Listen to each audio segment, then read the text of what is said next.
नेता और देश के शिक्षा मंत्री माननीय धर्मेंद्र प्रधान जी हैं, हमारे पार्टी के राष्ट्रीय महामंत्री श्री अरुण सिंह जी हैं और भारतीय जनता पार्टी के राष्ट्रीय मीडिया प्रमुख मुख्य प्रवक्ता सांसद अनिल बलूनी जी हैं। निरंतर भारत के माननीय प्रधानमंत्री नरेंद्र मोदी जी के प्रति विश्वास प्रकट करते हुए और विकास की मुख्य धारा में साथ रहते हुए देश के वरिष्ठ नेताओं का पार्टी के अंदर पार्टी के प्रति आस्था प्रकट करते हुए सदस्यता ग्रहण कर रहे हैं। ऐसे में बिहार की राजनीति में जंगल राज से परिवर्तन के सूत्रधार और पूर्व भारतीय प्रशासनिक सेवा के वरिष्ठ अधिकारी, पूर्व केंद्रीय मंत्री और सबसे विशेष बात जनता दल यू के पूर्व राष्ट्रीय अध्यक्ष माननीय रामचंद्र प्रसाद सिंह जी को माननीय धर्मेंद्र प्रधान जी से आग्रह होगा आज पार्टी की विधिवत सदस्यता ग्रहण करें।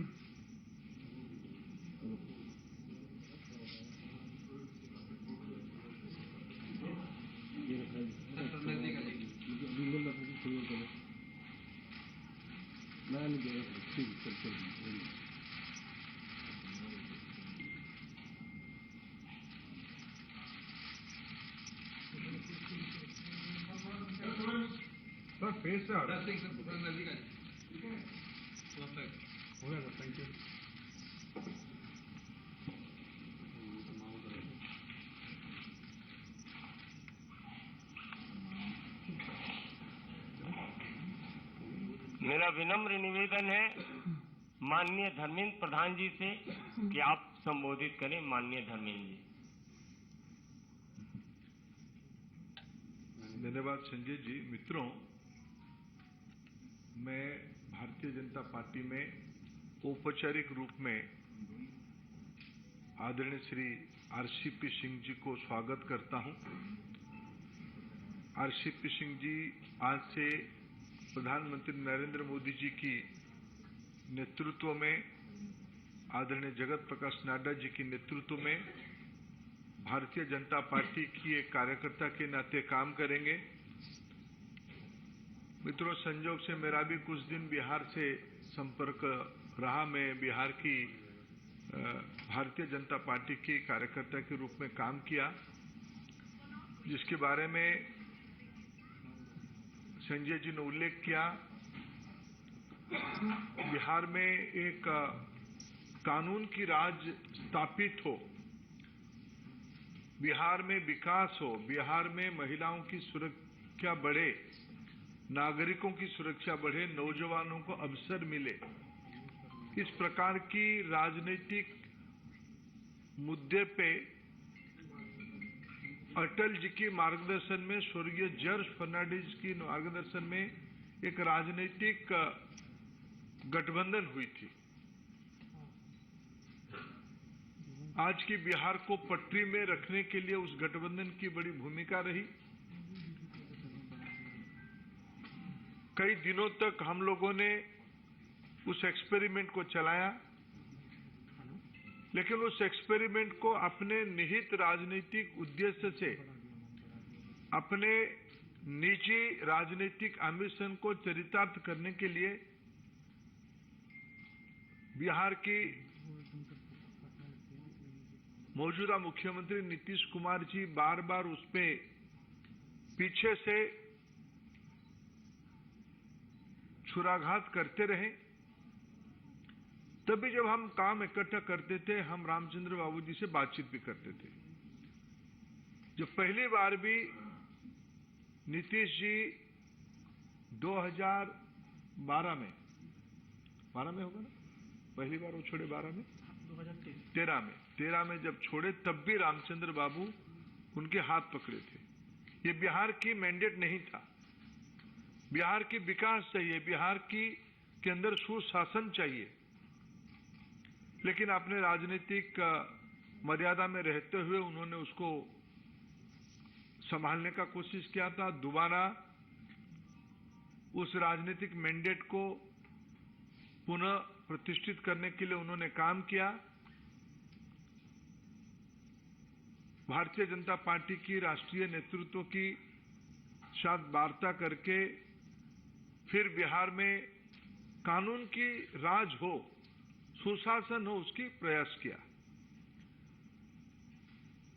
केंद्र में मंत्री भी रहे। मंत्री रहने के पहले भी मैं जितना रामचंद्र बाबू को जानता हूं, कुछ विषय में रामचंद्र बाबू अपने आप एक मूल्यों के साथ खुद को बार बार जोड़ा। संसद कई प्रकार के विचार की एक मंच होता है। मैंने रामचंद्र बाबू को भाषण करते हुए बार बार देखा, इस देश के बुनियादी मुद्दों पे, विशेष करके किसानों के मुद्दे पे, पूर्व भारत के मुद्दे पे, देश की पिछड़े समाज की हितों की रक्षा करने के मुद्दे पे और राष्ट्रीय स्तर पे सरदार वल्लभ भाई पटेल की अस्मिता के बारे में कभी भी बात हो, कभी भी चर्चा हो, उसमें रामचंद्र बाबू मुखर होते थे। उस समय में वो दल नहीं दिखते थे, एक कॉज के साथ खुद को आइडेंटिफाई करते थे। मैं निश्चित रूप में बिहार की जो वर्तमान राजनीतिक स्थिति है और आरसीपी सिंह जी की ख्याति है, जनता दल यू को एक राजनीतिक प्रक्रिया करके आज की जो रूप उनकी है उसको खड़ा करने में आरसीपी सिंह जी की बहुत बड़ी भूमिका रही है। एक प्रकार से भारतीय जनता पार्टी की जैसे एक संगठन मंत्री की भूमिका रहती है, पीछे से चीजों को मजबूती से रीढ़ की हड्डी की तरफ वो उसको संभाले थे। जो बिहार में अति पिछड़ों की प्रयास चली, प्रयोग चली, उसके पीछे उनकी वैचारिक स्पष्टता के साथ उसको संगठित करने में बड़ा भूमिका रहा है। मैं बिहार में काम किया हूं। पंचपोनिया समाज में रामचंद्र बाबू जी की पहचान और प्रवेश मैं खुद एक कार्यकर्ता रूप में जानता हूं। अति पिछड़ों में क्या विश्वसनीयता आरसीपी सिंह जी की है मैं जानता हूं।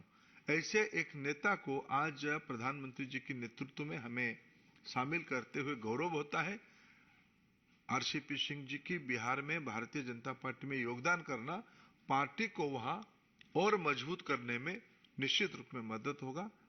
हम लोग सफल होंगे। मैं आरसीपी सिंह जी को पुनः बीजेपी में स्वागत करता हूं और निश्चित रूप में उनकी सेवा पार्टी के लिए सकारात्मक रहेगी। मेरा विनम्र निवेदन है, जनता दल यू के पूर्व राष्ट्रीय अध्यक्ष जिन्होंने अभी अभी पार्टी की सदस्यता ग्रहण की है, ऐसे माननीय श्री रामचंद्र प्रसाद सिंह जी से आपको संबोधित करें। माननीय रामचंद्र प्रसाद सिंह जी। बहुत बहुत धन्यवाद संजय जी। आदरणीय धर्मेंद्र प्रधान जी, आदरणीय अरुण सिंह जी, आदरणीय अनिल बलूनी जी, यहाँ मीडिया के सभी साथीगण, मेरे लिए यह बहुत ही गौरव और गर्व का क्षण है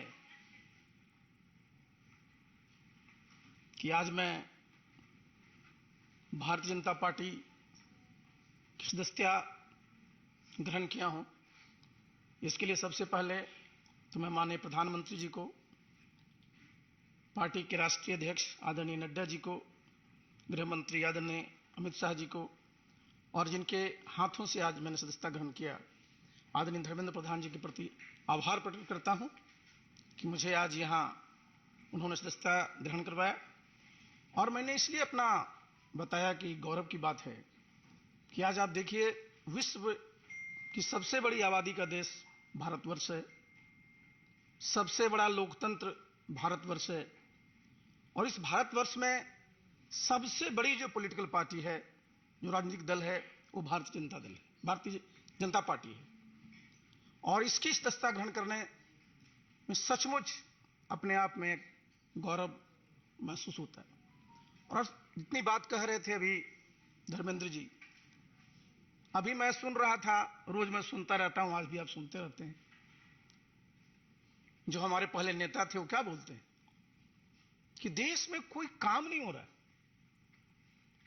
हमने कई बार उनको आईना दिखाने की कोशिश की कि अगर कोई काम नहीं हो रहा है तो नीतीश बाबू ये बताएं कि आज भारतवर्ष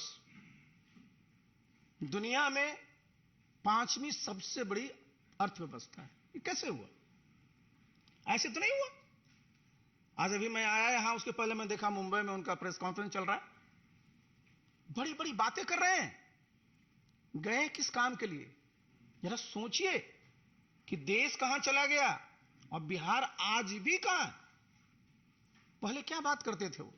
जब भी उनके पास जाइए कहेंगे मैं बिल्कुल क्राइम के खिलाफ हूं, करप्शन के खिलाफ हूं।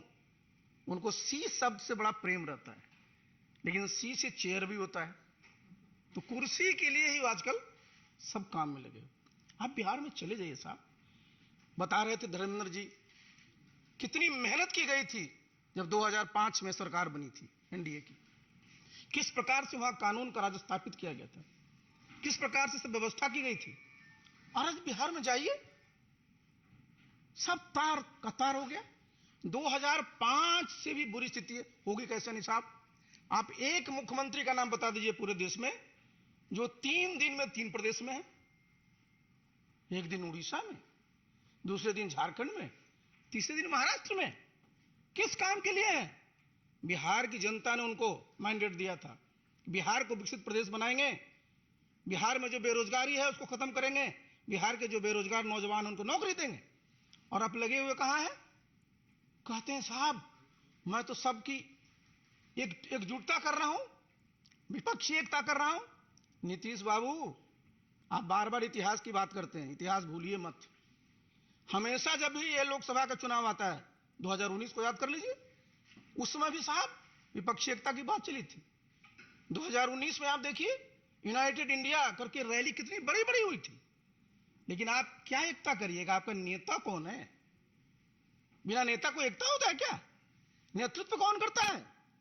और इस देश का जरा दुर्भाग्य देखिए साहब, जब 1989 के बाद से देखिए 2004 तक कितने प्रधानमंत्री हुए, कितने वर्षों में देश की स्थिति क्या हो गई? देश का सोना भी बाहर गिरवी रखना पड़ा था। और आज भारत G20 का प्रेसिडेंट है। मैंने जैसे पहले भी कहा 5वीं आर्थिक पावर है, और प्रधानमंत्री जी ने इस देश की एक पहचान दुनिया में दिया है। तो ये गौरव का सबके लिए विषय है, लेकिन किस काम में लगे हुए? बिहार को आगे नहीं ले जाना है, बल्कि जो मैं बार बार कहता हूं कि लोग उनको बोल देते हैं पीएम। तो मैं इस बात को कहा था कि नीतीश बाबू अब पीएम थे, पीएम हैं और पीएम रहिएगा। लेकिन पीएम का मतलब क्या होता है? पी मतलब पलटी, एम मतलब मार। पहचान क्या बनी है? बताइए साहब, कितने बार आपने विश्वासघात किया है?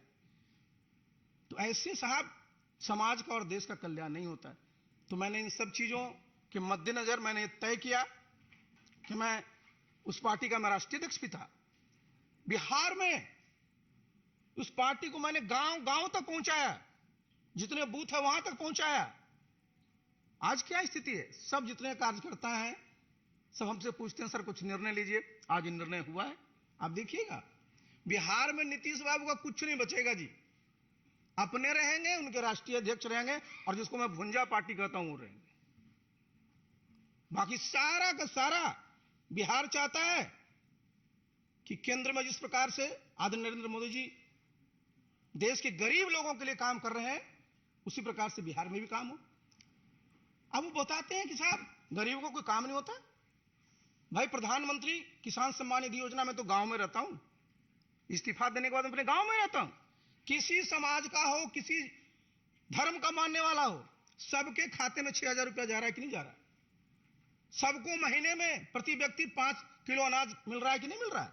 ये क्या है नीतीश बाबू? ये साधारण उपलब्धि है।